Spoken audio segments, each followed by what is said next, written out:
সীমান্ত পরিস্থিতির আরও খবর জানবো। যশোর থেকে যুক্ত হচ্ছেন সহকর্মী Touhidur Rahman.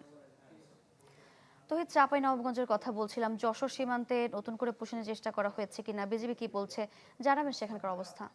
Design, elegance, beauty, সেরা পণ্য সবার জন্য। জেভিকো। সারিকা, যশোরে আসলে নতুন করে আর কোনো পুশিনের ঘটনা বা চেষ্টার ঘটনা নাই।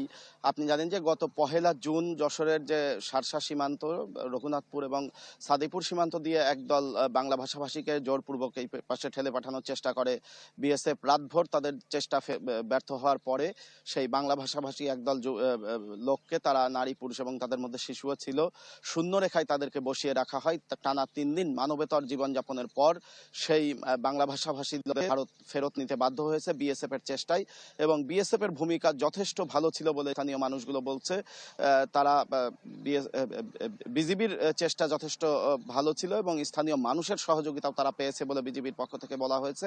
এরপর থেকে নতুন কোনো ঘটনা ঘটেনি, তবে আশেপাশের বিভিন্ন সীমান্তে যেভাবে নতুন করে আবার ঠেলে পাঠানোর বা চেষ্টা করছে বিএসএফ, সেটা নিয়ে উদ্বেগ এবং উৎকণ্ঠা কিন্তু সীমান্তের মানুষের মধ্যে রয়েই গেছে। সীমান্তের মানুষের সাথে কথা বলে আমরা যেটা জেনেছি, তারা চান যদি সত্যিকার অর্থে বাংলাদেশের কোনো মানুষ এখানে থেকে থাকেন, দুই দেশের আলাপ আলোচনার মধ্য দিয়ে আইনি প্রক্রিয়ায়, যে আন্তর্জাতিক আইন আছে সেই আইনি প্রক্রিয়ায় পাঠানো হোক। যেভাবে চেষ্টা করা হচ্ছে, এই চেষ্টার মধ্যেই এক ধরনের সন্দেহ এবং এক ধরনের ভীতিকর পরিস্থিতি কিন্তু সীমান্তে তৈরি হচ্ছে এবং এর প্রভাব কিন্তু সীমান্ত জীবনযাপনের উপরে পড়ছে। কৃষিকাজ সহ বিভিন্ন কাজে যারা সীমান্ত লাগোয়া ভূমিতে কাজ করেন, তারাও কাজ করছেন আতঙ্কের মধ্য দিয়ে।